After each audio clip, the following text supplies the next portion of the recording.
Salepur block अंतर्गत रामेश्वर पंचायत स्थान भीमराजपुर ग्राम में बीजेपी कर्मी माड़े विजेडी कर्मी हाथ भांगा।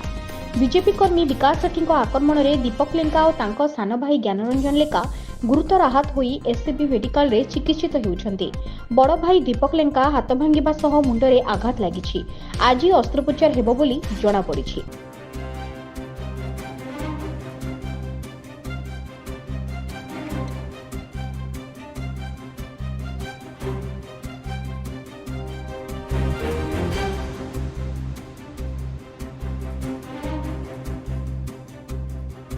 साना भाई ज्ञानरंजन मुंडरे गुरुतर आघात लागिछि। से न्यूरोलोजी विभाग रे चिकित्सित होउछन्ति। सीटी स्कैन रिपोर्ट मिलिबा परे कोन होईछि जणा पड़िबो बोली डाक्टरक तरफ सूचना दिया जायछि। एमिति घटना देखबाकु मिलिछि रामेश्वर सालेपुर रे। Bureau report LNTV. नुआ नुआ खबर जानिबा पई आमो एलएनटीवी को लाइक शेयर और सब्सक्राइब करंतु।